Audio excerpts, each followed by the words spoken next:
una década atrás, tuvimos la oportunidad de visitar familias acambarenses residentes en diversos estados de la Unión Americana.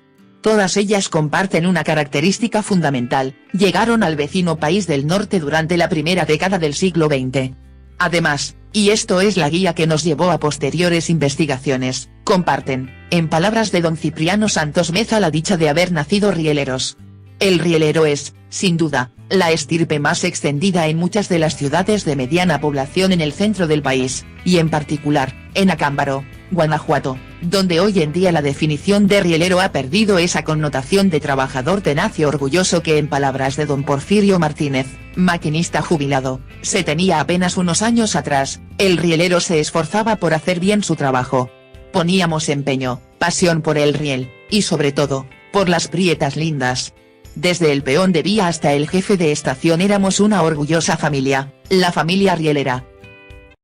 Casi una década después, y gracias a la terquedad por hacer del fenómeno migratorio un tema de relevancia más allá de las bienvenidas oficiales que organizan gobiernos para los paisanos decembrinos, retomamos esas historias de vida con las familias migrantes, impulsados por la relectura de la obra en 2 tomos de don Manuel Gamio, Migración Mexicana a los Estados Unidos, la cual nos fascinó en grado superlativo porque ahí se narran historias a través de las voces de quienes decidieron marchar hacia diversos puntos de la geografía de las barras y las estrellas.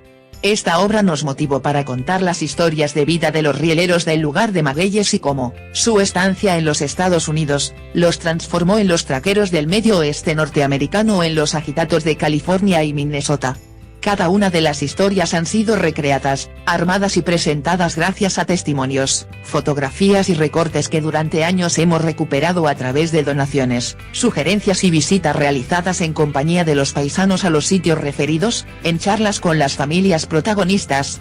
Es este un viaje de regocijo y reencuentro con nuestras raíces más lejanas, quizá las más olvidadas, las menos comprendidas y por ello las más ignoradas. Acompáñenos. Cipriano Santos laboraba en Acámbaro como ayudante de albañil, jornalero o arriero, dependiendo de la estación del año. Con poco más de una década a cuestas, Cipriano pudo entrar a trabajar al ferrocarril, como peón de vía. Su cuadrilla se encargaba de dar mantenimiento a los tendidos de rieles entre Acámbaro y Salvatierra. En un par de años, el muchacho se curtió bajo el temple del sol y la esquizofrenia de los capataces, quienes no se acostumbraban a ver al joven, casi niño, sonriendo y saltando entre los durmientes. En poco tiempo, Cipriano fue líder de su cuadrilla. Cuando los últimos gringos decidieron salir de nuestra patria y regresar a su país, habían ya construido decenas de estaciones para la Compañía del Camino de Fierro Nacional Mexicana. Cipriano, quien se había ganado la admiración de los güeros por la simpatía natural que le caracterizaba, le pidió a un tal Grossman que se lo llevara al norte. El güero Grossman le dijo que sí, ni tardo ni perezoso. Cipriano empacó sus chivas y se fue con los gringos hasta Galesburg, Illinois. Cipriano tenía 17 años cumplidos, se había casado, tenía 2 hijos y una esposa, Josefa. En Galesburg, lugar donde Cipriano llegó a mediados del año 1900, nuestro paisano dedicó 8 años de su vida. Ahí rentó para él solo un furgón o vagón de tren. Gracias a su facilidad para moverse entre los rieles y a su experiencia con el marro y la pala, los capataces lo buscaban para que se incorporara a sus cuadrillas. Fue John Gabriel Dean, un contratista de Pensilvania, quien lo hizo peón exclusivo para su compañía. Gracias al diario de campo de Dean, pudimos extraer las notas relacionadas con esta increíble historia. Dean lo bautizó como Mexican Dandy Dancer, en referencia a los trabajadores de color quienes parecían bailar mientras laboraban entre los caminos de acero, entre los durmientes y los latigazos de los capataces, aunque la definición correcta para los trabajadores del riel provenientes de México era, simplemente, traquero. Sin embargo, algo ocurrió con Cipriano Santos, pues a la distancia y con el enorme peso de la soledad, su carácter cambió y durante el resto de su presencia en Galesburg, se caracterizó por ser un individuo solitario quien se dedicaba exclusivamente a trabajar y trabajar. La sonrisa había desaparecido y su rostro era duro, impasible. De acuerdo al diario de Dean, cada 40 días Cipriano enviaba un money order a su esposa en Acámbaro. Le enviaba también postales pero nunca recibió respuesta alguna. Dean notaba que conforme pasaba el tiempo, Cipriano se deprimía e incluso un día de Navidad, al pasar junto a su furgón, lo escuchó sollozar. Al preguntar el motivo de su tristeza, Cipriano le dijo: Josefa no me contesta las cartas. Creo que se olvidó de mí. John Gabriel Dean decidió investigar al respecto y descubrió que el responsable de entregar los documentos de valor mencionaba en la plaza de Acámbaro, Money Order para Santos. Money Order para Santos, y como nadie respondía, sencillamente decidía quedarse con ellos. Dean pidió a la autoridad de la Denver Rio Grande Railroad que iniciara una investigación para intentar reponer la actitud de su mejor empleado. El resultado arrojó una triste realidad: Josefa, la esposa de Cipriano, se encontraba a la puerta del Express cada vez que el pagador se hacía presente, pero al escuchar la frase Money Order para Santos, no lo relacionaba con ella porque simplemente no sabía que Cipriano se apellidaba Santos. Esta historia y otras semejantes dieron pie a un documental de la televisión pública del centro de Illinois llamado Boxcar People, o Familias Furgón, presentado en febrero de 2013. En el documental aparece una fotografía con un inconfundible Cipriano Santos, sus piernas chuecas lo delatan. La traducción del documental se puede localizar en internet como Familias Furgón, realizado por la corresponsalía Acámbaro con permiso de los autores. Dean entregó a Cipriano un cheque por $475 que la Denver Rio Grande Railroad le regresó. Con tal dinero, nuestro paisano decidió que era tiempo de cambiar de aires. Vendió el furgón y a la edad de 25 años, deambuló entre Colorado, Utah y Kansas en diversas compañías rieleras. Gracias a la familia de José García, de Ottawa, Kansas, supimos que Cipriano Santos afianzó su estancia en tal comunidad. En el Old Depot Museum encontramos los libros de pagos de la Santa Fe Missouri Pacific Railroad donde el nombre del paisano aparece de manera continua durante 10 años. Ahí también, en un sitio olvidado, nada relevante, localizado gracias al personal del museo pero sobre todo, a nuestra terquedad por indagar en lo más recóndito de las repisas, encontramos la fotografía que hoy nos llena de orgullo ante el resto de la comunidad traquera y que reza a Cipriano Santos Gang Workers. Richter Station. Franklin County, Ottawa, Kansas. 1930. They came to Galesburg from Mexico to escape oppression and war.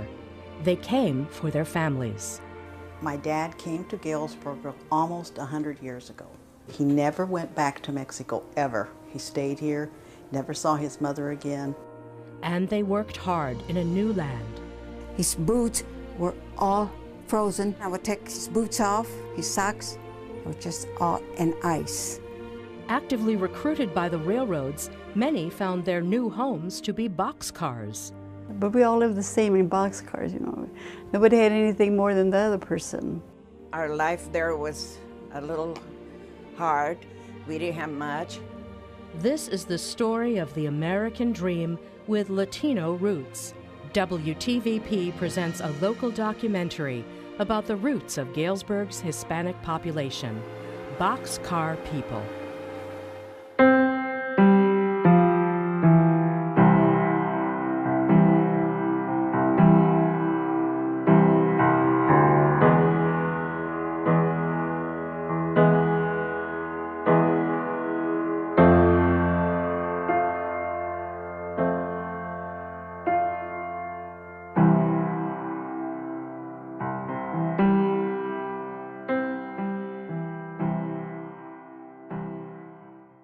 Don Cipriano tenía casi 50 años en 1930. Se casó con Felicitas Meza, texana, procreando 5 hijos, 2 mujeres y 3 varones. Uno de ellos, Jesús, al igual que su padre, decidió irse a buscar fortuna y se olvidó de la tradición traquera familiar, encontrando derroteros políticos en el estado de California, donde se unió a un grupo de activistas subversivos de la Liga de Ciudadanos Latinoamericanos Unidos, LULAC, quienes visitaban los campos agrícolas donde miles de mexicanos laboraban bajo condiciones paupérrimas, intentando organizarlos para luchar en contra de la discriminación y la segregación. Jesús, quien cambió el orden de sus apellidos para llevarle la contra a don Cipriano, se involucró de manera cabal con el Partido Comunista de los Estados Unidos de Los Ángeles, llevando el mensaje de los obreros a lo largo y ancho del estado. Por tal motivo, la Oficina de Inmigración y el Buró de Investigaciones, el antecedente del FBI, se dedicaron a darle seguimiento a él y su grupo de agitadores. Fueron detenidos bajo el cargo de comunistas sediciosos y arrestados en un centro de inmigración en Oakland, California, mezclándolos con migrantes ilegales. El 28 de enero de 1948, Jesús y otros 27 inmigrantes fallecieron en el accidente aéreo en el Cañón de los Gatos, en Coalinga, California. Los medios de comunicación reportaron el trágico suceso mencionando los nombres de los norteamericanos fallecidos, indicando que el resto eran, sencillamente, deportados. Esto dio pie a que Woody Guthrie, el compositor y cantante, escribiera su poema Deportee, el cual, al ser musicalizado, ha sido tomado como bandera de resistencia de múltiples artistas, principalmente quienes forman parte de la tradición folk norteamericana en la lucha por los derechos de los migrantes y sus familias. Un documental con subtítulos en español sobre este tema se puede localizar en cualquier buscador de internet bajo el título 65 años después recuperaron sus nombres, realizado por la corresponsalía Acámbaro.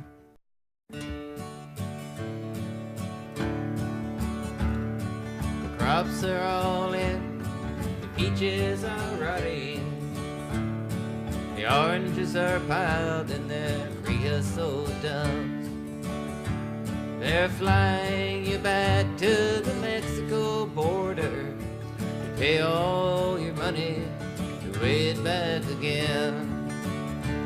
Goodbye to my one, goodbye Rosalita, adios mis amigos, Jesus Maria. You won't have a name when you ride the big airplane. Oh, they'll call you the deportee. My father's own father, he waded that river. They took off. Durante su estancia en Ottawa, Kansas, don Cipriano Santos colocó a más de 3.000 mexicanos en diversos trabajos tanto en compañías rieleras como en las minas y rastros. Pero sobre todo, fue su casa un destino obligado para los paisanos que viajaban más al norte, principalmente hacia los estados donde la remolacha dulce o betabel, generaba cientos de espacios de trabajo. José García fue uno de ellos, de los migrantes que recibió apoyo de don Cipriano y quien junto a otros acambarenses, unieron esfuerzos para intentar mejorar las condiciones de vida de la comunidad mexicana en Ottawa.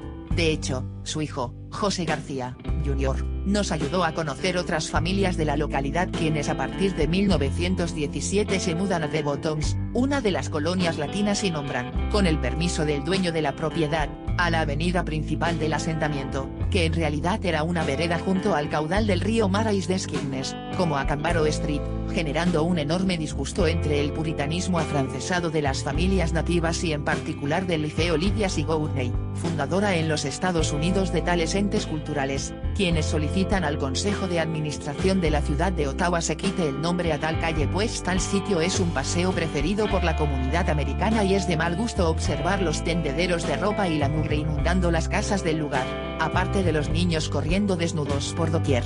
El liceo pagó una placa metálica donde se burlaba de la comunidad migrante al afirmar calle Wordsworth, antes calle Acámbaro harapientos y grasosos, colocándola en una propiedad privada a unos pasos de la colonia mexicana. Los paisanos, a través de la curia católica, exigieron respeto a la comunidad anglosajona. Sin embargo, la placa se mantuvo hasta mediados de siglo y hoy en día, el tema constituye una anécdota que causa escozor, e incluso en el archivo histórico de la ciudad se sonrojaron cuando solicitamos las actas respectivas. La presencia de un concejal latino fue determinante para ello. En Ottawa conocimos a la familia de Juan Martínez, un zacatecano a quien Cipriano Santos ayudó a establecerse con su familia en Colorado Springs, Colorado, y quien durante un tiempo trabajó para la Hutchinson, Topeka and Missouri Railroad. Gracias a Martínez, supimos de los betabeleros en los campos de cultivo de los hermanos Oxnard, en California, y en particular, de Luis Camacho, Jr., o Lucho Lucha, un paisano acambarense quien en la década de 1930 intentó formar un sindicato de trabajadores agrícolas en el Valle del Río Rojo, entre los estados de Dakota del Norte y Minnesota, y el estado canadiense de Manitoba. Gracias a una invitación de la familia Perea García, de Rogers, Arkansas, tuvimos la oportunidad de visitar la Sociedad Histórica de Minnesota donde enfrentamos trabas para investigar sobre el líder betabelero. No obstante, recibimos el apoyo de la familia Woodson Camacho, de Oxnard, California, quien nos otorgó fotografías y datos para ir delineando la travesía de Luis Camacho, Jr., el protagonista de esta increíble historia de dignidad acaecida entre los surcos de las gigantescas compañías norteamericanas de remolacha dulce, a donde fue a parar después de un extenso entrenamiento ideológico entre las filas de la izquierda norteamericana. Luis Camacho salió de Acámbaro, Guanajuato, en 1910, con una década de existencia a cuestas. Se subió al vagón del ferrocarril central mexicano y se bajó en Laredo, Texas, emprendiendo el viaje hasta Oxnard, en el corazón de la industria del betabel californiano. Ahí lo esperaba ya su padre, quien 10 años atrás había realizado el mismo periplo y que ahora ostentaba una compañía de enganche, o reclutamiento para trabajadores agrícolas mexicanos, la Camacho Labor Contractor. Esto fue clave en la vida de Lucho Lucha, pues le permitió un estilo de vida cómodo que incluso le dio acceso a la educación norteamericana. Luis Camacho, Jr. aprendió a hablar un inglés sumamente rico y fluido. Su fisonomía era lo suficientemente cercana al estereotipo del caucásico, características que le permitieron formar parte de cualquier espacio exclusivo para norteamericanos. Además, su padre tenía un amplio portafolio de clientes locales, por lo que la relación social con la comunidad nativa se dio de manera natural. Sin embargo, su padre también formaba parte de las diversas organizaciones socialistas y procomunistas que en los años 20 del siglo pasado surgieron a lo largo y ancho de California, especialmente en derredor de Los Ángeles. Como padre e hijo eran inseparables, desde temprana edad Lucho Lucha escuchó de viva voz los ideales obreros y el trabajadores del mundo, unidos, se transformó en un estribillo que el muchacho llegó a idealizar. A la edad de 18 años, Luis Camacho Jr. obtuvo su certificado de naturalización, y comenzó a difundir entre los paisanos la necesidad de aprender inglés. El ímpetu por tal cruzada no fue compartida por los paisanos pero sí por otros grupos humanos como coreanos y japoneses, a quienes el joven accedía gracias a la amistad que años atrás se había afianzado durante la huelga México-japonés en contra de los hermanos Oxnard, hecho histórico donde su padre tuvo activa participación, aunque algunos afirman que fue de los chaqueteros, de los rompehuelgas.